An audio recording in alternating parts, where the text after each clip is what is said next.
நாமத்திற்கு மகிமை உண்டாவதாக. கர்த்தரை ஆவியோடும் உண்மையோடும் தொழுது கொள்ளும்படி கடந்து வந்திருக்கிற உங்கள் யாவரையும் வரப்போகிற ஆத்மவளவனாகிய இயேசு கிறிஸ்துவின் ஈண்டு இணையற்ற நாமத்தில் உங்களை வாழ்த்தி வரவேற்கிறேன். என் அன்பு தேவனுடைய பிள்ளைகளே, பிதா ஒருவரை இழுத்துக் கொள்ளாவிட்டால் ஒருவரும் பிதாவிடத்தில் கடந்து வர முடியாது. இந்த நாளிலே நாம் எங்கெங்கோ அடிக்கப்பட்டு நொறுக்கப்பட்டு குற்றீராக்கப்பட்டு அநேகரால் தூக்கி எறியப்பட்டு தூரத்தில் எறியப்பட்ட ஒரு பாத்திரம் கர்த்தருக்கு வேண்டும் என்று சொல்லி உன்னை அழைத்து உருவாக்கி பண்படுத்தி இந்த ஆராதனை ஸ்தலத்தில் நிறுத்தி இருக்கிறார். நீ நிற்பதும் நிர்மூலமாகாமல் இருப்பதும் தேவனுடைய சுத்த கிருபை. ஒரு நாட்களில் நீ 5 தூண் மண்டபங்கள் எங்கே இருக்கிறது, யாருனை விடுவிக்க கூடும், யாருனை ஆற்றக்கூடும், யாருனை தேற்றக்கூடும், எந்த மனிதனிடத்திலிருந்து ஒரு சகாயம் எனக்கு வரும், ஒரு ஆறுதலான பேச்சு எப்பொழுது வரும் என்று நீ அநேக நாட்களாய் சிக்கி தவித்து 4 சுவர்களின் அறைக்குள்ளே கட்டப்பட்டு யாருனை ஆற்றக்கூடும், யாருனை தேற்றக்கூடும் என்று நீ அழுது புலம்பி பெருமூச்சு விட்டு கதறி கண்ணீர் வடித்துக் கொண்டிருந்த நேரத்திலே தான் யாரோ ஒருவர் மூலமாய் கர்த்தருடைய நற்செய்தி உனக்கு அறிவிக்கப்பட்டு கர்த்தருடைய நற்செய்தியின் சுவிசேஷத்தின் மூலமாய் கர்த்தர் இந்த ஆராதனை ஸ்தலத்தில் உன்னை அழைத்து வந்திருக்கிறார். என் அன்பு தேவனுடைய பிள்ளையே, பாவாலுக்குள்ளும் இன்னும் அநேக இடங்களில் நீ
ஹalleluya வாழ்நாள் உனக்கு அதிகரிச்சிருக்கும். கரங்களை தட்டி அதிகரிச்சிருக்கும். கர்த்தர் நாட்களை கூட்டி வர கர்த்தர் கொடுப்பார்.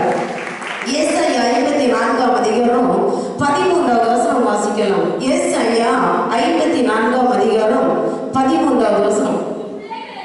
உன் பிள்ளைகள் எல்லாரும் கர்த்தரால் போதிக்கப்பட்டிருப்பார்கள். பிள்ளைகளுடைய சமாதானம் உனக்கு பெரிதாய் இருக்கும். என் அன்பு தேவனுடைய பிள்ளையே, அடிமைத்தன வீட்டிலிருந்து கர்த்தரை அழைத்து வந்து உன் பிள்ளைகளுடைய சமாதானத்தை உனக்கு கொடுக்கும்படி உன் பிள்ளைகளுடைய சமாதானம் உனக்கு பெரிதாய் இருக்கும். இந்த நாட்களிலே கர்த்தர் கொடுத்த வாக்குத்தத்தத்தை சுதந்திரித்துக் கொள்ள முடியாதபடி அநேகருடைய குடும்பங்களிலே பார்க்கின்ற பொழுது பிள்ளைகள் மதுவான பிரியனாகவும் கீழ்ப்படிதல் இல்லாமலும் காதல் வெறிக்குள்ளும் பலவிதமான வேசித்தனங்களுக்குள்ளும் பிள்ளைகள் வாழ்ந்து கொண்டிருக்கிறார்கள். பிள்ளைகள் மூலம் சமாதானம் இல்லை. கிறிஸ்தவர் என்று சொல்லுவதற்கு, வெளியே சொல்லுவதற்கு கூட வெட்கமான சூழ்நிலையில நம்முடைய பிள்ளைகள் நம்முடைய குடும்பத்தினுடைய நன்மையை குறைத்து கொண்டிருக்கிறார்கள். என் அன்பு தேவனுடைய பிள்ளை, இதற்கு காரணம் என்னன்னு தெரியுமா? என் அன்பு தேவனுடைய பிள்ளை, அடிமைத்தன வீட்டிலிருந்து புறப்படப்பட கர்த்தரை நீ மறந்து விட்டாய். கரங்களை தட்டி அடிமைத்தன வீட்டிலிருந்து உன்னை புறப்பட பண்ண கர்த்தரை நீ மறந்து விட்டாய். உன்னுடைய பிள்ளைகள் சமாதானத்தை பெற்றுக்கொள்ள முடியவில்லை. உன்னுடைய பிள்ளைகள் நன்மையை பெற்றுக்கொள்ள முடியவில்லை. நீ இருந்து ஆராதிக்க வேண்டிய இடத்துல முழங்கால் படியிட்டு கர்த்தரிடத்தில் சொல்ல வேண்டிய விஷயத்தை அதிகாரிகளை தேடி நீ அழைத்து கொண்டிருக்கிறாய். உலகம் அறிவரை தேடி நீ அழைத்து கொண்டிருக்கிறாய்.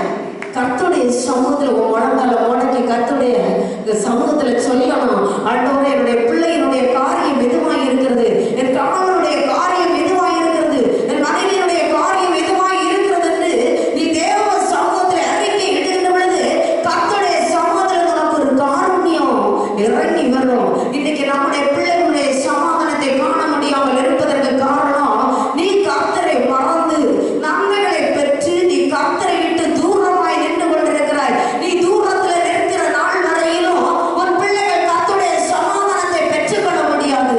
நாம் இந்த பூமியில் வாழ்வது எதற்காக என்றால், ஏதோ நாம் பிறந்து விட்டோம், நம்முடைய பிள்ளைகளை வளர்த்த வேண்டும், நம்முடைய பிள்ளைகளை நல்ல ஒரு நிலைமைக்கு கொண்டு வர வேண்டும். இதுதான் நாம் எல்லோருடைய வாஞ்சைகளும். என் அன்பு தேவனுடைய பிள்ளையே, இந்த உலகம் தராத சமாதானத்தை ஒருவர் கொடுக்கிறார். இந்த உலகம் கொடுக்காத ஐஸ்வர்யத்தை ஒருவர் கொடுக்கிறார். இந்த உலகம் கொடுக்காத ஒரு சந்தோஷத்தை ஒருவர் கொடுக்கிறார். அவர் இந்த ஆராதனை ஸ்தலத்திலே கடந்து வந்திருக்கிறார். ஒரு பிள்ளைகளுக்கு சமாதானத்தை கொடுக்க ஒரு அநேகர் சொன்ன சாட்சியை நம்ம பார்த்தோம். எத்தனையோ மருத்துவம் இருந்துச்சு, மருத்துவம் எல்லாம் சேர்ந்து வச்சு மருத்துவம் எல்லாம் விடுதலை கொடுக்க முடியாது. என் கர்த்தர் உனக்கு ஜீவனை கொடுப்பாரு. என் கர்த்தர் உனக்கு ஜீவனை கொடுப்பாரு. நீ மான படுக்கையில் இருந்தால் அவங்க உனக்கு ஜீவனை கொடுப்பார். மறித்த லாசரு மறித்து அடக்கம் செய்யப்பட்டு 4 நாளாயிற்று. சரீரம் எல்லாம் அழுகி நாற்றம் எடுக்கிற சரீரம் கல்லறை அருகிலே வந்ததுன்னு சொன்னால், லாசருவே வெளியே வா என்று சொன்ன பொழுது மறித்து 4 நாளான நாற்றம் எடுத்த சரீரம் சூரிய சரீரமாய் வெளியே வந்தது. என் அன்பு தேவனுடைய பிள்ளையே, நீ கர்த்தருடைய சமூகத்துல உன்னுடைய நேரத்தை கொடுக்கணும். கர்த்தருடைய சமூகத்துல உன் முழங்கால கொடுக்கணும். உன் கண்ணில் இருக்கிற கண்ணீரை கர்த்தருக்கு கொடுக்கணும். நீ கொடுக்க ஆயத்தமா இருக்கிறனா உன் பிள்ளைகள் எல்லாம் கர்த்தரால் போதிக்கப்பட்டு கர்த்தருடைய சமாதானத்தை பெற்றுக் கொள்கிறவர்கள் உன் பிள்ளைகள் மாற்றப்படுவார்கள். ஓசியா 5ஆம் அதிகாரம், எரேமியா 22ஆம் அதிகாரம் 21வது வசனம் வாசிக்கலாம். எரேமியா 22:21. நீ சுகமாய் வாழ்ந்திருக்கையில் நான் உனக்கு சொன்னேன், நீ கேளேன் என்றாய். உன் சிறு வயது முதல் நீ என் சத்தத்தை கேளாமல் போகிறதே உன் வழக்கம். உன் பிள்ளைகள் சமாதானம் இல்லாமல் இருப்பதற்கு காரணம், என் அன்பு தேவனுடைய பிள்ளையை, சிறு வயது முதல்ல நீ கர்த்தருடைய வார்த்தையை கேட்பதற்கு விலகி கொண்டிருக்கிறாய். நான் உனக்கு சொன்னேன், யார் மூலமாக உனக்கு அறிவிக்கப்பட்டாயிற்று. உன் வீடுகளில் இருந்து டிவி பெட்டி பேசிட்டு இருக்கிறது, ரேடியோ பேசுகிறது. என் அன்பு தேவனுடைய பிள்ளையே, பக்கத்து வீடுகளில் ஆராதனைகள் எங்க நீ எந்த வழி சந்தை வழியாக போனாலும் ஆராதனைகள் நடந்து கொண்டிருக்கிறது. என் அன்பு தேவனுடைய பிள்ளையே, இந்த சத்தங்கள் உனக்கு பலமாய் துணிக்கப்பட்டு கொண்டிருக்கிறது. நீ சிறு வயதிலிருந்தே கர்த்தருடைய சத்தத்தை கேட்பதில்லை, கர்த்தருடைய சமூகத்தில் நீ இருப்பதும் இல்லை. என் அன்பு தேவனுடைய பிள்ளையே, ஏனோ ஞானஸ்நானம் பெற்றாயிற்று, நான் எல்லாம் எனக்கு ஓகே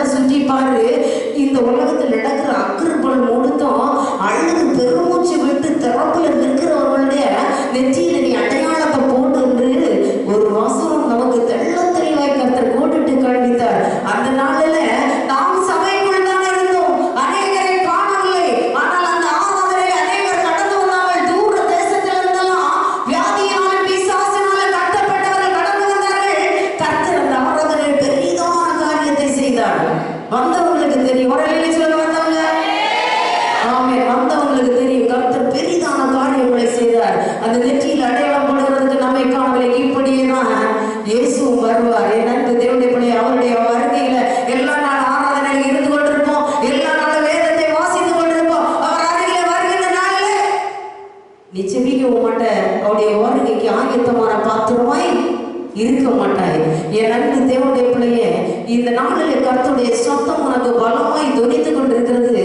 இந்த சத்தம் காதுள்ளவன் கேட்டுக்கிடவன். சபைகளுக்கு சொல்லுகிறதை காதுள்ளவன் கேட்டுக்கிடவான். உன் பிள்ளைகளை சிறு வயதிலிருந்து சொல்லிக் கொடுக்கணும். பிள்ளை, நம்ம எப்பேற்பட்ட கஷ்டத்திற்குள்ள இருந்தோம், பாரத்திற்குள்ள இருந்தோம், நம்ம எழும்ப முடியாத சூழ்நிலைமையில் இருந்தோம், எல்லாவற்றையும் இழந்து விட்டோம், சீரோ என்று சொல்லுகிற நிலைமையில தான் நம்ம இந்த கிறிஸ்துவை கண்மொழியாகிய கிறிஸ்துவ எல்லாம் காண்பதித்தோம், கண்மொழியாகிய கிறிஸ்துவை பிடித்து கொண்டோம். இவைகளுக்கு பின்புதான் நமக்கு ஒரு எதிர்காலம் இருக்கிறது. உன் பிள்ளைக்கு நீ சொல்லிக் கொடுக்கணும். உன் பிள்ளைக்கு நீ இப்போ அந்த உலகத்தினுடைய ஆடம்பரமும் உலகத்தினுடைய ஐஸ்வர்யமும், அந்த வீட்டில் அவன் படிக்கிற நீ இதை படிக்கணும், உன் பிள்ளை எப்படி இருக்கணும், அப்படியெல்லாம் சொல்லிக் கொடுத்து உன் பிள்ளைய நீ உலகத்தோட வளர்த்துனா உன் பிள்ளைகளுடைய சமாதானத்தை உனக்கு பார்க்க முடியாது. இந்த பிள்ளைகளை நீ ஆவிக்குரிய வழியில வளர்த்தாதபடி ஏகோதான உலகத்தின் ஐஸ்வர்யமுக்காக நீ வளர்த்தினா என்றால், என் அன்பு தேவனுடைய பிள்ளை 50 வயசு 55 வயசு 60 வயசு வரும்போது உன் பிள்ளைங்க உனக்கு முதியோர் இல்லத்தை தேடிக் கொண்டிருப்பார்கள். உன் பிள்ளைங்க உனக்கு முதியோர் இல்லத்தை தேடிக் கொண்டிருப்பார்கள். என் அன்பு தேவனுடைய பிள்ளையை, இந்த நாளில் உன் பிள்ளையை நீ வளர்த்த வேண்டிய நாட்களில் வேதம் என்கின்ற கச்சை எடுத்து அரை கச்சையை கட்டிக்கொடு. வசனம் என்கிற வேதியினாலே கட்டப்பட்டு, வசனம் என்கிற வேதியினாலே கட்டப்பட்டு உன் பிள்ளைகளை வசனத்திற்குள்ள வளர்த்தணும். வசனத்திற்குள்ள உன் பிள்ளைங்க வளரணும். என் அன்பு தேவனுடைய பிள்ளையே, நீயும் வேதத்தை மறந்து விட்டாய். ஏன் உன்னுடைய பிள்ளைகள் தத்தளிக்கிறார்கள்? ஏன் உன்னுடைய பிள்ளைகள் அப்படி மாற்றப்பட்டார்கள்? ஓசியா 5ஆம் அதிகாரம் 6வது வசனம் வாசிக்கலாம். ஓசியா 5ஆம் அதிகாரம். என் ஜனங்கள்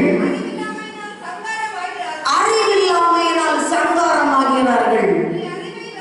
நீ அறிவை மறுத்தாய், ஆகையால் நீ என் ஆசாரியனாய் இராதபடி நானும் உன்னை வெறுத்து விடுகிறேன்.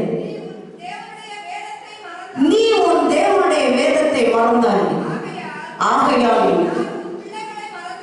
நானும் பிள்ளைகளை மறந்து விடுவேன். உன் பிள்ளைகள் இப்படிப்பட்ட சூழ்நிலைகளுக்கு வருகிறதற்கு காரணம் நீ அறிவை வெறுத்தாய்.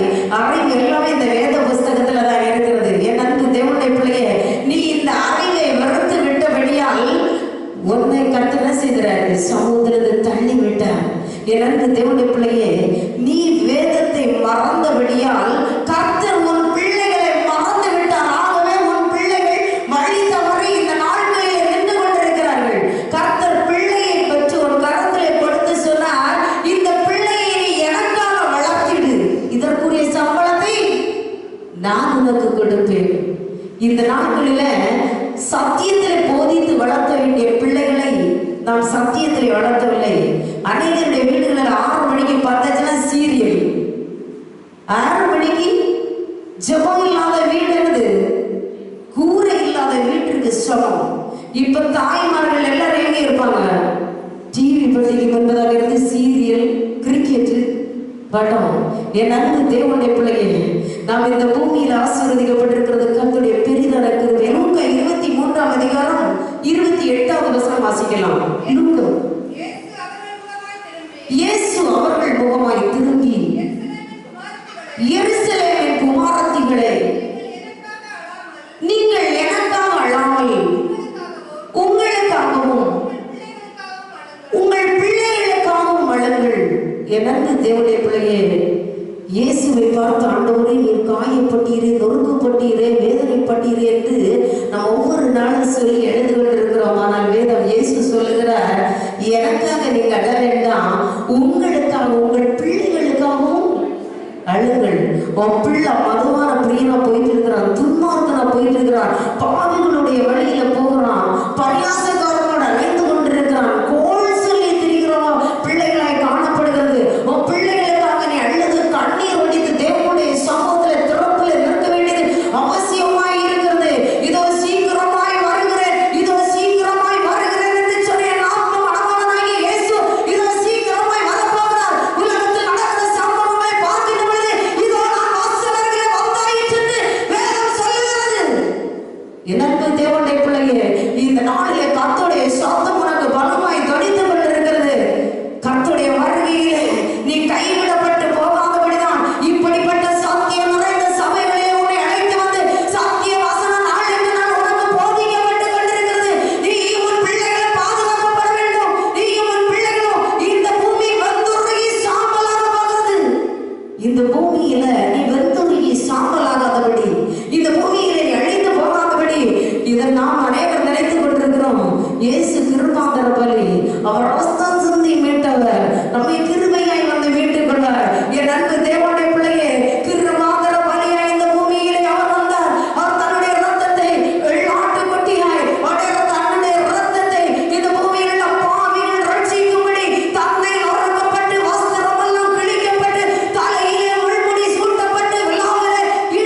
நீருமாய் வந்தது.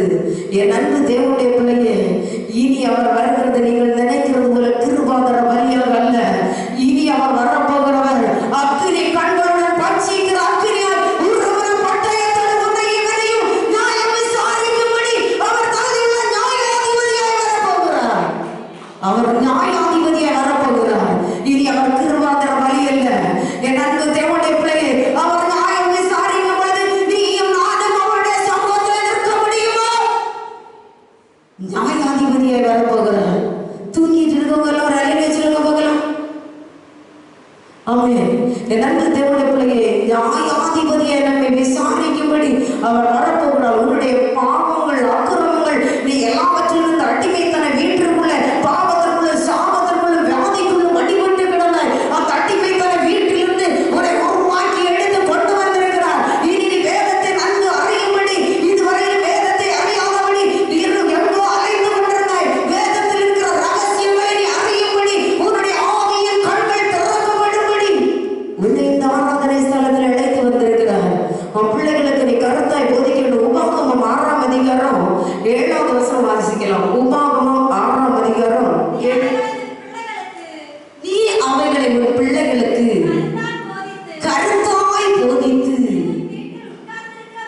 நீ உன் வீட்டில் உட்கார்ந்திருக்கிற பொழுதும் வழியில் நடக்கிற பொழுதும் படுத்துக் கொள்கிற பொழுதும் எழுந்திருக்கிற போதும் அவைகளை குறித்து பேசி அவைகளை கையின் மேல் அடையாளமாக கட்டிக்கொள்வாயாக. நீ எவைகளை குறித்து பேசணும்? நீ அடிமைத்தன வீட்டில் எப்படி இருந்தாய்? என் கர்த்தருடைய சமூகத்தில் வந்த பொழுது நீ எப்படி மாற்றப்பட்டிருக்கிறாய்? நம்முடைய வழி என்னது? மனிதனுடைய வழி தாரும் மாறும் கோணலுமான வழிதான் இருக்கும். கேட்டுக்கு போகிற வாசல் விரிவாய் இருக்கும். ஜீவனுக்கு போகிற வழி ஒடுக்கமாக தான் இருக்கும். இதுதான் மகனே நம்முடைய வழி, இதுதான் மகளே நம்முடைய வழி. உலகத்தின் ஐஸ்வர்யத்தை கண்டு ஓடாத, உலகத்தின் பாரம்பரியத்தை கண்டு ஓடாத. கர்த்தர் உன்னை மீட்டு கொண்டு வந்த கர்த்தருடைய சமூகத்தில் நீ எச்சரிக்கையா இரு. எதையோ கண்டு நீ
உன் பிள்ளைகளை நீ ரட்சிப்படைவதற்கு காரணம் என்ன?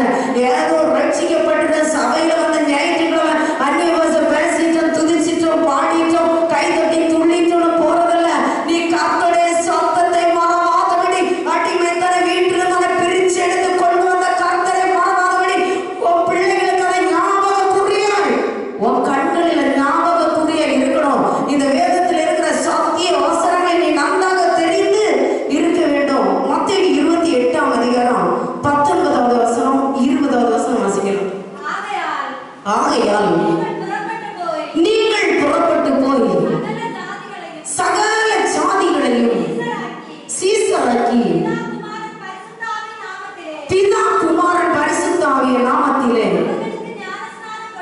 அவர்களுக்கு ஞானஸ்நானம் கொடுத்து நான் உங்களுக்கு கட்டளையிட்ட யாவையும் அவர்கள் கைக்கொள்ளும்படி அவர்களுக்கு உபதேசம் பண்ணுங்கள். இதோ உலகத்தின் முடிவு வரைந்த நன்கு தேவனுடைய பிள்ளையே, கர்த்தர் உனக்கு கட்டளை கொடுக்கிறார். நீ அடிமைத்தன வீட்டிலிருந்து உன்னை கர்த்தர் அழைச்சு கொண்டு வந்தாரு. அப்ப கர்த்தர் உனக்கு சொல்லுகிறாரு, உன்னை அழைச்சு கொண்டு வந்தது அவருடைய அன்பை சொல்லி நீ பாவத்திலிருந்து, சாபத்திலிருந்து, வியாதியிலிருந்து நீ விடுவிக்கப்பட்டு துன்மார்க்கத்திலிருந்து வெளியே வந்து, பரிகாசக்காரத்திலிருந்து வெளியே வந்து, பாவிகளிடத்திலிருந்து வெளியே வந்து என் கர்த்தரை சொந்த ரட்சகராய் நீ ஏற்றுக்கொண்டு பிதா குமாரன் பரிசுத்த ஆவியின் நாமத்தினால நீ ஞானஸ்நானம் பெற்று அநேகரை கர்த்தருடைய சீசராய் மாற்றும்படி கரங்களை தட்டி புதிய ஏற்பாடின் காலத்தை விசுவாசியே, புதிய ஏற்பாடின் காலத்தை விசுவாசியே. இந்த காலத்தில் கர்த்தர் உனக்கு கொடுத்திருக்கிற கட்டளை பிதா குமாரன் பரிசுத்த ஆவியின் நாமத்தினால நீ ஞானஸ்நானம் பெற்று அநேகரை நீ சீசராக மாற்ற வேண்டும். அதுக்கு தான் ஐயா உன்னை இங்க கொண்டு வந்தது. நீ இதுவரையிலும் தெரியாதபடி இருளுக்குள் இருந்தாய். இருளுக்குள் இருந்த உனக்கு மகாபெரிய வெளிச்சத்தை காட்டும்படி உன்னை வேறு பிரிச்சு கர்த்தர் செய்திருக்கிறாரு, அழைச்சு கொண்டு வந்திருக்கிறாரு. உன்னை நீ ஞானஸ்நானம் பண்ணணும். இதுதான் கர்த்தர் கொடுத்த கட்டளை. இந்த கட்டளை நீ நிறைவேற்றணும். இது ஒரு பாஸ்டர்ஸ் சொல்லக்கூடிய கட்டளை இல்ல, ஒரு போதகர்கள் சொல்லுகிற கட்டளை இல்ல, தீர்க்கதரிசிகள் சொல்லுகிற கட்டளை இல்ல, பிஷப் சொல்லுகிற கட்டளை இல்ல, மெட்ரோனியர் சொல்லுகிற கட்டளை இல்ல. இது இயேசு உனக்கு கொடுத்த கட்டளை. கரங்களை தட்டி கிறிஸ்து உனக்கு கொடுத்த கட்டளை. இந்த கட்டளையை நீ செய்ய தாமதியாதபடி இந்த கட்டளையை சத்திய வசனத்தை நீ ஏற்றுக்கொண்டு கர்த்தருடைய சத்தம் உனக்கு தெரிவிக்கணும். உன் பிள்ளைக்கு நீ சொல்லிக் கொடுக்கணும். நம்ம ஆவிக்குரிய வழியில வந்தாச்சு, அடிமைத்தனத்துல அதை பிரிச்சு எடுத்தாச்சு. ஆகவே நம்ம என்ன செய்யணும்? இந்த கட்டளையை நம்ம கை கொள்ளணும். நம்ம இப்படிதான் இருக்கணும். உன் பிள்ளைக்கு நீ சொல்லிக் கொடுக்கணும். உபாகமம் யோவான் 3ஆம் அதிகாரம் 5வது வசனம் வாசிக்கும். உபாகமம் 6ஆம் அதிகாரம் 7வது வசனம்.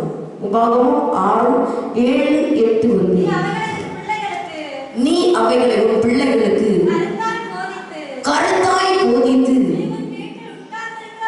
நீ உன் வீட்டில் உட்கார்ந்திருக்கிற பொழுதும், வழியில் நடக்கிற போதும், படுத்துக் கொள்கிற பொழுதும், எழுந்திருக்கிற பொழுதும் அவைகளை குறித்து பேசி அவைகளை உன் கையின் மேல் அடையாளமாக கட்டிக் கொள்வாயாக. அவைகள் உன் கண்களுக்கு நடுவே ஞாபகக்குறியாய் இருக்க கடவுதாக.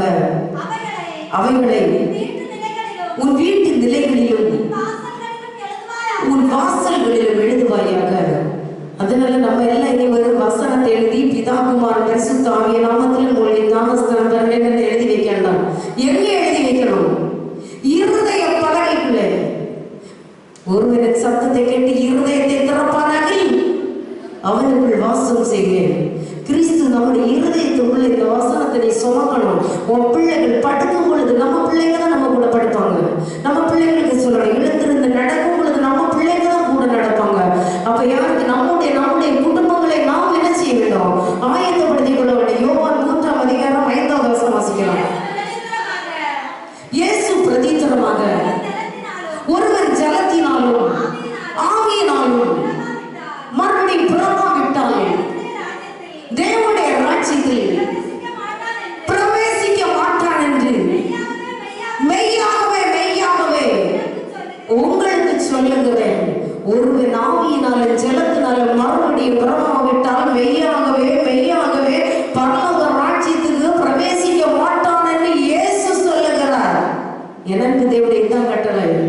என் அன்பு தேவனுடைய பிள்ளைகளை நாம் நினைத்துக் கொண்டிருக்கிறோம். எத்தனையோ முறை உனக்கு சுவிசேஷம் கேட்கப்பட்டாயிற்று, முதுகு பின்னால் இருந்து கொண்டிருக்கிறோம். என் அன்பு தேவனுடைய பிள்ளைகளை எவ்வளவுதான் சம்பாதிச்சிருக்கலாம். ஒருவேளை ஒரு ஐஏஎஸ் ஆபீசர் கூட வந்திருக்கலாம், ஒருவேளை ஒரு பெரிய தலைவர் கூட வந்திருக்கலாம், எங்கிருந்தெல்லாம் வந்திருக்கலாம். நீ கோடிக்கணக்கில் ஐஸ்வர்யத்தை வச்சிருக்கலாம், சர்ச்சில் ஒழுங்க தசம பாகம் கொடுக்கிற ஒரு ஆளா இருக்கலாம், ஒருவேளை எத்தனையோ சபைகளை நீ கட்டி கொடுத்திருக்கலாம், நீ எத்தனை ஏழை எளியவர்களுக்கு உதவிகளை செய்திருக்கலாம்.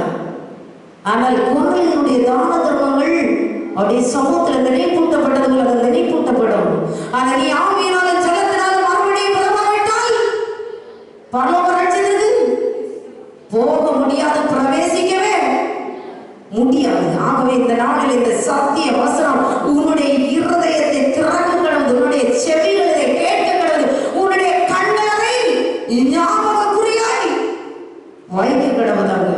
யோவான் 6ஆம் அதிகாரம் 53வது வசனம் வாசிக்கலாம். அதற்கு இயேசு அவர்களை நோக்கி,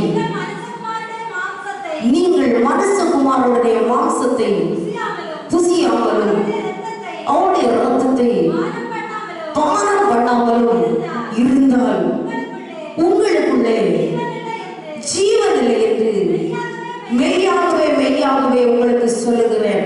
நீ ஞானஸ்நானம் பெற்றுட்டு போனா மட்டும் போதாது. இந்த சத்தியத்தை சொல்லிட்டாங்களே, அதனால ஞானஸ்நானத்தை பெற்றுட்டு போனா மட்டும் போதாது. வசனம் சொல்லுகிறது, மனுஷகுமாரனுடைய இரத்தத்தையும் அவருடைய சரீரத்தை நீ பானம் பண்ணாமல் இருந்தால் உனக்குள்ள என்ன இல்லை? ஜீவன் இல்லை, சத்து போன சரீரம். எனக்கு தேவனுடைய பிள்ளையே, கர்த்தருடைய சத்தம் உனக்கு பலமாய் தொடுகிறது. நீ ஞானஸ்நானம் பெற்று கடந்து போகக்கூடாது. அதுதான் சபை கூடி வருவதை விட்டு விடாதபடி, ஒவ்வொரு பந்திகளிலும் பந்தியை என்னது அலட்சியம் பண்ணாதபடி ஒவ்வொரு பந்தியும் நம்ம என்ன செய்யணும்? நம்முடைய குறைவுகளை நம்முடைய கசப்பு வெறுப்புகளை அறிக்கையிட்டு நம்மை ஒன்று கூட பரிசுத்தப்படுத்தி ஒன்று கூட ஈசோப்பினால் சுத்திகரிக்க செய்து நம்ம என்ன செய்யணும்? பந்திக்கு ஆயத்தமாய் மாற்றப்பட வேண்டும். 56வது வசனம், என் மாம்சத்தை புசித்து என் ரத்தத்தை பானம் பண்ணுகிறவன் என்னிலே நிலைத்திருக்கிறான், நானும் அவனிலே நிலைத்திருக்கிறேன். அவருடைய மாம்சத்தை புசித்து ரத்தத்தை பானம் பண்ணுகிற இடத்துல என்ன இருக்கு? அவங்கதான் கர்த்தரோட நிலைச்சிருக்கிறவங்க. இவங்கள தான் இயேசு என்ன செய்யறாரு? நிலைத்து நிற்கிறாரு. என் அன்பு தேவனுடைய பிள்ளையே, ஒருவேளை இதுவரையில் நீங்கள் சத்தியத்தை தூரத்தில் எறிந்திருக்கலாம். இந்த நாளில் இந்த சத்தியம் உங்களை புடமிட்டு கொண்டிருக்கிறது. நீ ஞானஸ்நானத்தை பற்றி இதுவரையிலும் எங்கெங்கோ அழைந்திருக்கலாம். ஒருவேளை எங்கேயோ இருந்துட்டு நீங்க என்னைக்கு திருவிருந்து பந்திக்காக வந்திருக்கலாம். நீ பாவத்தை செய்துட்டு அதனால இந்த பந்தியை அனுஷ்டிக்க முடியாதுன்னு நீ தூரத்தில் நின்று கொண்டிருக்கலாம். கர்த்தருடைய ஆவியானவர் சொல்லுகிறார், நீ இந்த பந்தியை நீ அலட்சியம் பண்ணனா உனக்குள்ள என்ன இல்லை? ஜீவன் இல்லை. கிறிஸ்து உனக்குள்ள நிலைச்சிருக்க வெளிப்படுத்துற விசேஷம் 2ஆம் அதிகாரம் 4வது வசனம் வாசிக்கலாம். ஆனாலும் நீ ஆதியில் கொண்டிருந்த அன்பை விட்டாய் என்று உன் பேரில் எனக்கு குறை உண்டு. அநேகர் தூங்குறீங்க போல இருக்கு. ஒரு அலையில வச்சிருக்க பகல எட்டி முழக்க போல. ஆமென். ஆனாலும் வாசிங்க, ஆனாலும் நீ ஆதியில் கொண்டிருந்த அன்பை விட்டாய் என்று உன் பேரில் எனக்கு குறை உண்டு. ஆதியில எப்பவும் ஆராதனை, எப்பவும் துதிப்பதான், எப்போ ரட்சிக்கப்பட்ட புதுசுல எப்பவும் சோத்திரம் சோத்திரம் சோத்திரம் தான் வாயிலிடுறோம். ரட்சிக்கப்பட்ட புதுசுல யாராவது பார்த்தா ஐயோ அவங்களை பார்க்கறதுக்கே பிடிக்காது. இப்ப ஆதியிலிருந்து எல்லா ஆராதனையும் மிஸ் பண்ண மாட்டோம், ஆராதனையில போயிருப்போம். இப்போ நீ ஆதியிலிருந்து அன்பையை விட்டு விட்டு அநேகத்தை கேட்ட சொல்லுவாங்க, எங்க சர்ச்சை இல்லை எங்க ஆராதிக்கிறது. என் அன்பு தேவனுடைய பிள்ளையே, சர்ச்சையே இல்லை எங்க ஆராதிக்கிறது. கர்த்தருக்கு தெரியும் நம்ம அங்க எல்லாருக்கும் இருக்கிறது இடம் கிடையாது. அதனால ஒரு கூட்டாரத்தை கர்த்தர் ஏற்கனவே ஆயத்தப்படுத்தி உங்களுக்கு இந்த இடத்தை கர்த்தர் ஆயத்தப்படுத்தினார். நீ மரத்தடியில் ஆராதிச்சாலும் சரி, கூரைகளில் ஆராதிச்சாலும் சரி, மலைகளில் ஆராதிச்சாலும் சரி, 1-2 பேர் அவர் வருவாரு. நம்ம ஒருவேளை நினைக்கல சபையில் எப்படி ஆயிடுச்சு, கர்த்தர் வாக்கு கொடுத்துருக்கு, நம்ம வந்து சீக்கிரமா என்ன போறோம், பிரவேசிக்க போறோம். நீ ஒருவேளை நினைக்கல சபையிலேயே இது எப்படி ஊழியம் என்று தேவனுடைய பிள்ளையே, ஒன்று மட்டும் எனக்கு தெரியும். நான் கர்த்தருடைய சமூகத்தில் செபித்த பொழுது கர்த்தர் என்னோட பேசின காரியம், இந்த ஊழியம் கர்த்தரால் கட்டப்படலைன்னா இதுக்கு முன்ன இந்த ஊழியம் என்ன செஞ்சிருக்கோம், சிதறடிக்கப்பட்டிருக்கோம். நாளுக்கு நாள் விருத்தி அடைந்து பெருகி கொண்டிருக்கிறது. இந்த ஊழியம் கர்த்தருடையது. கதவை தட்டி இது யாருடையது அல்ல.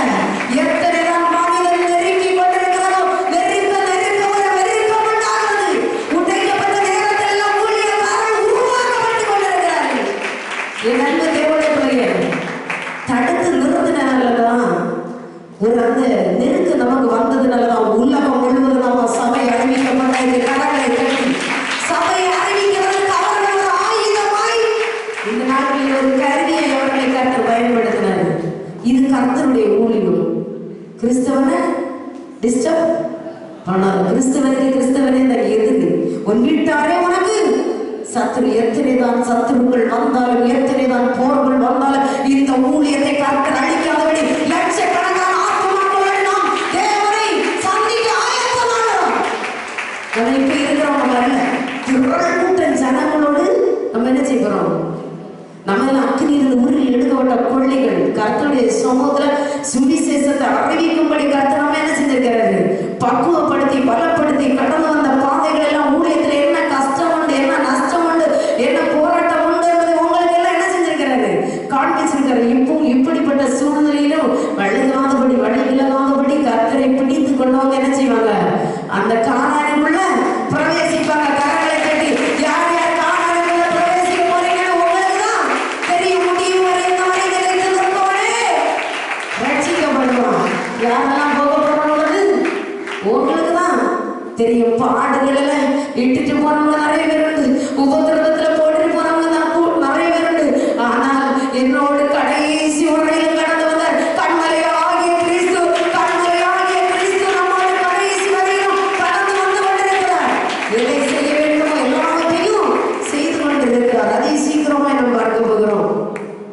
வெளிப்படுத்துற விசேஷம் 3ஆம் அதிகாரம் 3ஆவது வசனம் வாசிக்கலாம். ஆகையால் நீ கேட்டு பெற்றுக்கொண்ட வகையை நினைவில் கூர்ந்து அதை கை கொண்டு மனம் திரும்பு. நீ விழித்திராவிட்டால் திருடனை போல் உன்மேல் வருவேன். நான் உன்மேல் வரும் வேலையை அறியாதிருப்பான் என்று நினைக்கிற அடிமை தனத்துல கூட்டிட்டு வந்துட்டாரு. நன்மையை வாங்கியாச்சு, இனி ஓடிடலாம், இனி சாடிடலாம், எங்கேயோ போயிடலாம். ஆதியிலிருந்து அன்பை என்னை விட்டு விட்டாய், உன் மேல் ஒரு குறை இருக்கிறது. என் அன்பு தேவனுடைய பிள்ளையே, நீ எப்படி ஆதியில கேட்டு பெற்றுக்கொண்ட? மருத்துவர்கள் மரணம் என்று அறிவித்த பொழுது, உலகம் உன்னை கள்ளன் என்று சொன்ன பொழுது, உலகம் உன்னை வேசித்தனக்காரன் என்று சொன்ன பொழுது, இந்த உலகத்துல வாழ முடியாது, எல்லாம் முடிந்தாயிற்று என்று சொன்ன பொழுது, இந்த இயேசுவை பிடித்து கொள்ள, நீ ஆதியில பிடித்து கொண்ட வகையை நினைவில் கூறணும். எப்போ நீ இயேசுவை பிடிச்ச, எதற்காக இயேசு உள்ளத்துல வந்தாய்? நீ ஹீரோவா இருக்கும்போது இயேசு வேண்டாம், ஹீரோ ஆன பொழுதுதான் வந்திருக்கிற. இயேசு உள்ளத்துல வந்திருக்க வசனம் ஒரு முறை வாசிங்க.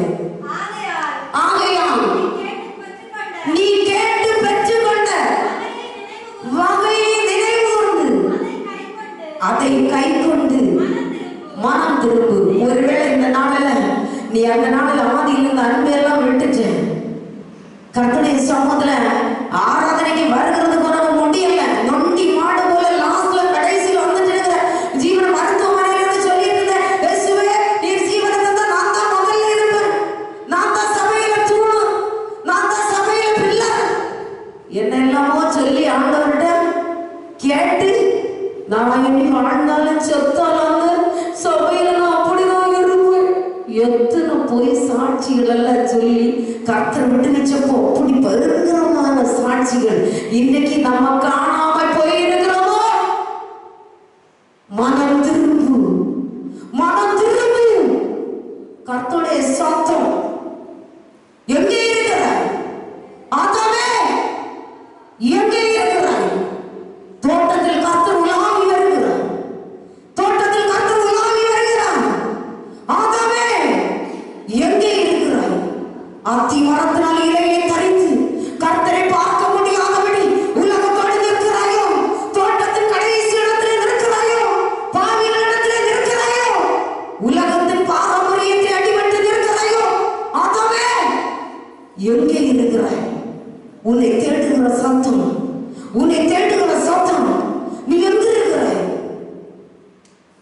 என் ஆத்ம மனவானாக இயேசு உன்னை தேடி வருகிறார். நீ எல்லாவற்றையும் விட்டு கர்த்தர் செய்த நன்மைகளை எல்லாம் எரிந்து கொண்டு ஐஸ்வர்யத்தை பெற்றுக்கொண்டு எங்கோ சென்று விட்டு இன்றைக்கு வந்திருக்கிறாயோ? கானான் தேசத்திற்கு வேகமாக்கும்படி கடந்து சென்றது போல வேகமாக்கும்படி கடந்து வந்திருக்கிறாயோ?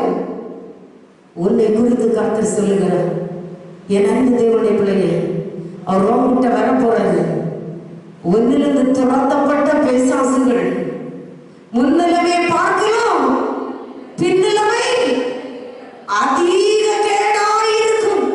ஒன்னிலிருந்து துரத்தப்பட்ட பிசாசுகள் எல்லாம் வறண்ட நிலம் முழுவதும் அலைஞ்சு திரிஞ்சு இனி எங்க வழி இருக்கிறது என்று உன்னை தேடி வருகின்ற பொழுது உனக்குள்ள அப்பதான் இடம் இருக்கும். நீ அனலும் இல்லை குளிரும் இல்லாம இருப்பான். அது வந்தன்னா முன்ன இருந்தது நிலைமை மருத்துவமனை இருந்து சொல்லி ஐயோ இயேசுவே ஒரே ஒரு விஷயம் தாருன்னு சொன்னியே, அந்த நிலைமை பார்க்கலும் பின்னிலைமை அதிக கேடாய் இருக்கும். ஆகவே மனம் திரும்பு.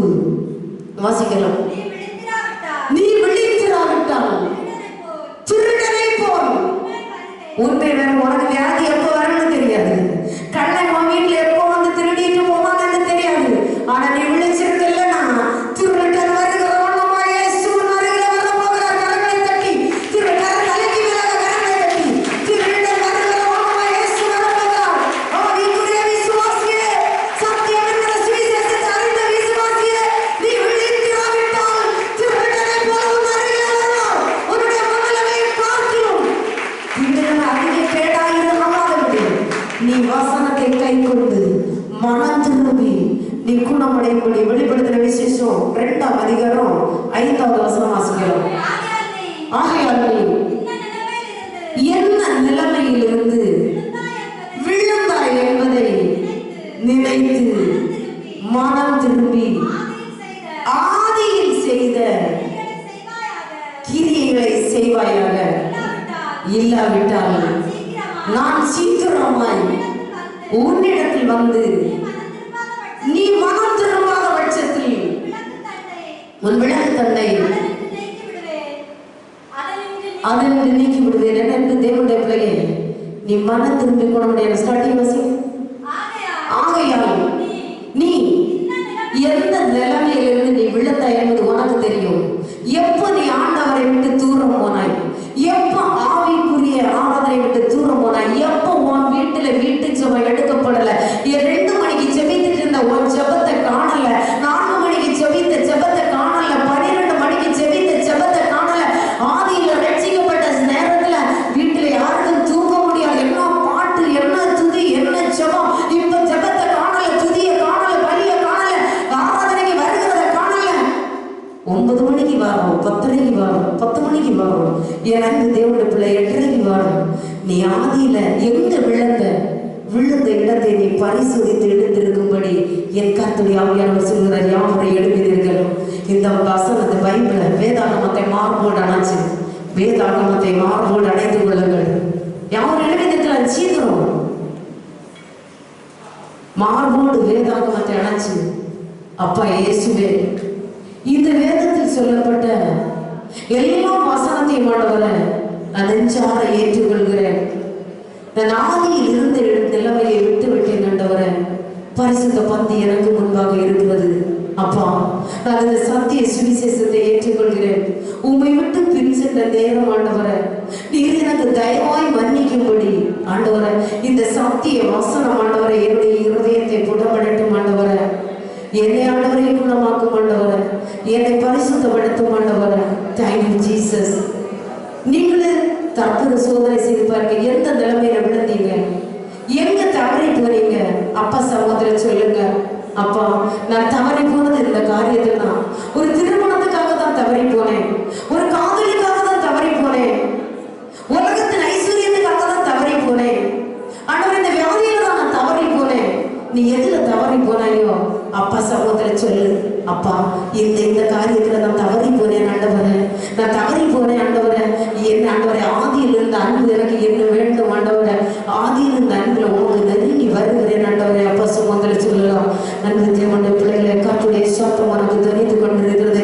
கர்த்தர் உனக்கு இறக்க செய்ய போற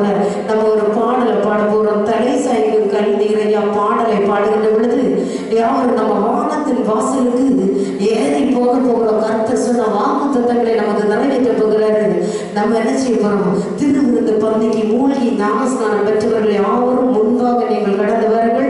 எல்லாருமே உட்காரலாம், பின்னால உட்கார்ந்துடுங்க. அன்பில் இருந்து கொண்டு அதை புசித்து நாம் சமாதானத்தோடு கடந்து செல்லலாம். நாம் மூழ்கி ஞானஸ்நானம் பெற்றவர்கள் முன்னால கடந்து வருங்க. தலை சாய்க்கும் கல்விரையா வாசல் உங்களுக்கு முன்பதாக, வானத்தின் வாசலுக்கு முன்பதாக நாம் கடந்து வந்திருக்கிறோம். கர்த்தர் பெரிதான காரியத்தை செய்ய போகிறார். அந்த பாடலை பாடுகின்ற பொழுது யாவரும் கடந்து முன்பாக வரும்படி, மூழ்கி ஞானஸ்நானம் பெற்றவர்கள் முன்பாக கடந்து வரும்படி உங்களை அன்போடு கேட்டு போறோம். எல்லாரும் உற்சாகத்தோடு கரங்களை தட்டி பாடுங்க. கர்த்தர் உங்கள் குடும்பங்களிலே பயங்கரமான நன்மைகளை செய்ய போகிறார். அதிசயமான காரியத்தை செய்ய போகிறார். பாடுங்க. தலை சாய்க்கும் கல்விரையா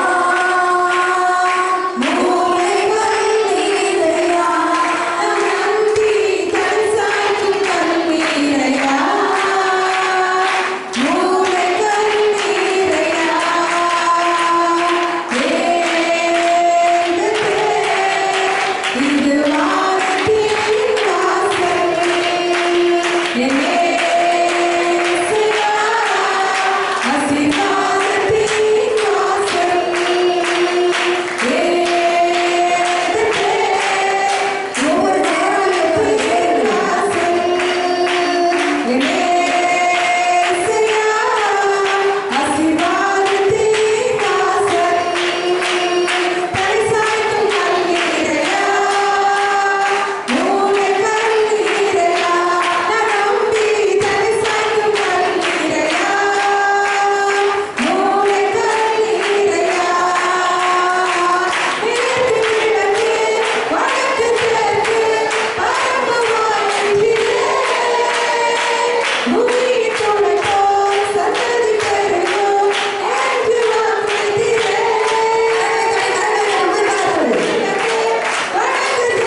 தேங்க்யூ ஜீசஸ்.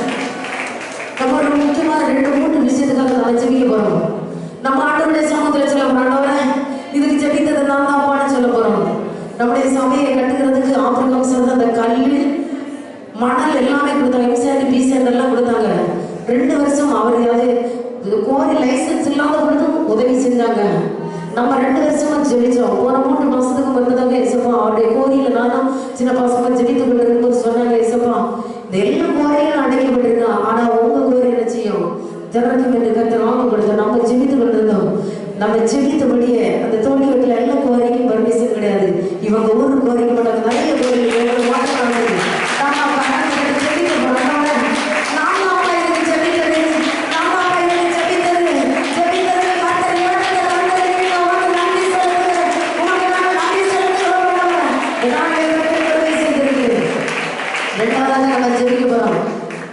இந்த இடத்தை நமக்கு ஆராதிக்கிறதுக்கு கொடுத்த இந்த நிறுவனத்தின் சொந்தக்காரனுக்காக நம்ம ஜெபிக்க போறோம். ஆண்டவரே தவணையாக கை வீசுற இந்த ஆராதனை சிதறடிக்கும்படி அநேகர் போராடினாங்க.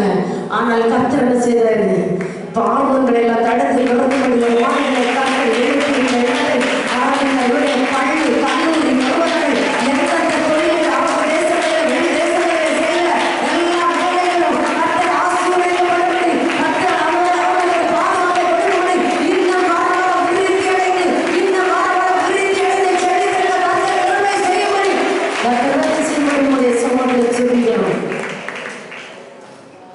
திருந்த பந்திக்கு ஆயத்தமா இருக்கிற யாரும் முழங்கால இருக்கிற இடத்துல முழங்கால நிற்கும்படி உங்களை அன்போடு கேட்டுக்கொள்கிறேன்.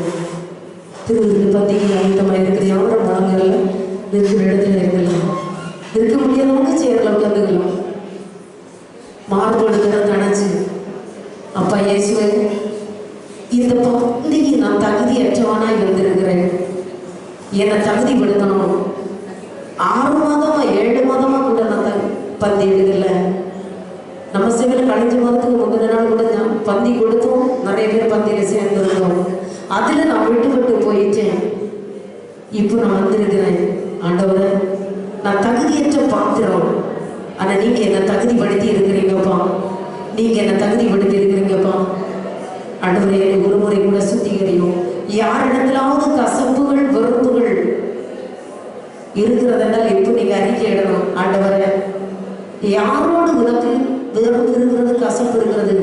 இயேசு தன்னுடைய ரத்தத்தை எல்லாம் சுத்தி 3 ஆணிகளில் தொங்குற பொழுது கூட அங்கே அவர் சொல்லுகிறார், பிதாவே இவர்கள் செய்கிறது என்னதென்று தெரியாமல் செய்கிறார்கள், இவர்களை மன்னியும் என்று சொல்லுகிறார். என் அன்பு தேவனுடைய பிள்ளையே, மன்னிப்பும் இருதயம் முன்னிடத்தில் இல்லையோ அப்பா சமூகத்தில் சொல்ல ஆண்டவரே ஒரு தாழ்மையை தாரும் ஆண்டவரே. நீ தாழ்மைப்படாத இடங்களிலே நீ நன்மையை அனுபவித்துக் கொள்ள முடியவில்லை. உன் பிள்ளைகளை கிறிஸ்துவுக்குள் நீ வளர்த்த முடியவில்லை. இந்த பந்திக்கு முன்பதாக உன்னை தற்போது சோதனை செய்துவார். என் அன்பு தேவனுடைய பிள்ளையை, நீ கசப்பு வெறுப்பு காயங்களோடு இந்த பந்திக்குள் நிற்கிறாய் என்றால் இதன் நிமித்தம் அநேகர் வியாதிப்பட்டவர்கள் உண்டு. இதன் நிமித்தம் அநேகர் மறித்து போனவர்கள் உண்டு. ஆகவே தற்போது சோதனை செய்து பார்த்து என்னுடைய குறைவுகளை எனக்கு மன்னியும் ஆண்டவரே. நான் நடக்க வேண்டிய வழியிலே நடக்கும்படி என்னை தகுதிப்படுத்துகிறேன் ஆண்டவரே.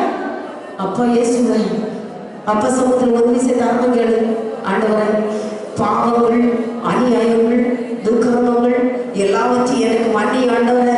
நான் தெரியாம அங்கே இங்குமா அலைஞ்சிட்டேன்ப்பா. ஒரு விஷயம் எனக்கு மன்னிச்சு எனக்கு தருணம் தாருங்க இயேசுவே. எனக்கு தருணம் தாருங்க இயேசுவே. என்னை விடுவிக்க நீர் மாத்திரம் தான் முடியும் ஆண்டவரே. என்னை விடுவிக்க நீர் மாத்திரம் தான் முடியும் ஆண்டவரே. இந்த நிமித்தம் எனக்கு கேட்டு உண்டாகாதபடி இதை புசிக்கிறவர்களுக்கு நித்திய ஜீவன் உண்டு என்று சொன்னீர் ஆண்டவரே. அந்த ஜீவன் எனக்குள்ளே கடந்து வரட்டும் ஆண்டவரே. நீர் என்னிலே நிலைத்து நிற்கும்படி, நீர் என்னிலே நிலைத்து நிற்கும்படி இதை புசித்து ஆண்டவரே நீர் நானும் நிலைத்து நிற்க, நீர் என்னிலே நிலைத்து நிற்க. நான் ஆண்டவரே ஒரு கிறிஸ்துவன். கிறிஸ்து எனக்குள், என்னை பார்க்கிறவர்கள் கிறிஸ்துவை பார்க்கணும் ஆண்டவரே. என்னை பார்க்கிறவர்கள் கிறிஸ்துவை பார்க்கும்படி ஆண்டவரை என்னை மாற்றும். என்னுடைய கரைகள், திரைகள், பிழைகளை எனக்கு கர்த்தர் தயவாய் மன்னிக்கும்படி, கர்த்தர் தயவாய் மன்னிக்கும்படி உங்களுடைய சமூகத்திலே நாங்கள் செபிக்கிறோம் ஆண்டவரே. அப்பா எல்லா குறைகளுக்கு நீங்களாக்கி விடுவிக்கும்படி உங்களுடைய சமூகத்திலே நாங்கள் வருகிறோம் ஆண்டவரே. அப்பா இந்த நாள் கிருபையாய் நீர் தந்து என் சபையுடனே துதிப்பதற்கு, இந்த பந்தியிலே சேர்வதற்கு கர்த்தர் தந்த மேலான கிருபைக்காக நன்றி செலுத்தி உங்களுடைய சமூகத்திலே நான் காத்திருக்கிறேன் ஆண்டவரே. நான் நன்றி செலுத்துகிறேன். கடந்து போன மாதம் முழுவதும் கர்த்தர் என்னை கண்மணி போல பாதுகாத்தார். அது மட்டுமல்ல, எனது அக்காவின் பிள்ளை போன வாரத்துக்கு முந்தின வாரம் ரொம்ப சீரியஸாக ஐசியூவில் ஒரு சில ஹாஸ்பிட்டல் மாற்றி இந்த ஹாஸ்பிட்டல் ஜெயசேகரன் ஹாஸ்பிட்டலில் வைத்தார்கள். ஐசியூவில் ஒரு வாரம் போல வைத்துக் கொண்டிருந்தார்கள். பிள்ளைக்கு என்னவென்று சொன்னால் உடம்பு முழுவதுமாக வியாதி, உப்பு நோய், அப்புறமா ரத்தத்தில் பழப்பு, யூரின்ல பழப்பு என்று சொல்லி பல விதமான நோய்கள். நாங்கள் மிகுந்த பயத்தோடு கர்த்தரிடத்தில் விண்ணப்பத்திலே வைத்திருந்தோம். அப்புறமா சிஸ்டர் பாஸ்டர்ன்னு சொல்லி அவர்களும் ஜெபித்தார்கள். கடந்து போன வியாழக்கிழமைக்கு முந்தின வியாழக்கிழமை நாங்கள் அங்கே வந்து ஜபித்தோம். அப்பொழுது நான் கர்த்தரிடத்தில் நான் ஒரு பொருத்தனை பண்ணினேன். கர்த்தாவே, இனி வருகிற வியாழக்கிழமைக்கு உள்ளாடி பிள்ளை வீட்டிற்கு டிஸ்சார்ஜ் ஆகி வந்தால் நான் உங்கள் சபையிலே ஒரு சாட்சியாக சொல்லுவேன் என்று சொன்னேன். கர்த்தர் அதே போல வியாழக்கிழமைக்கு முந்தின நாள் சாயங்காலமே டிஸ்சார்ஜ் பண்ணி வீட்டுக்கு வர கர்த்தர் கிருபை செய்தார். அந்த பிள்ளைக்கு என்ன நோய் என்று சொன்னால், இப்பொழுது புதிதாக வந்திருக்கிற ஒரு வைரஸ் என்கிற நோய் வந்துள்ளது. திரும்பவும் இறந்து போன பிள்ளையாக இருந்த பிள்ளையை கர்த்தர் எங்களுக்கு மறுபடியும் திரும்பவும் உயிர் பிச்சையாக எங்களுக்கு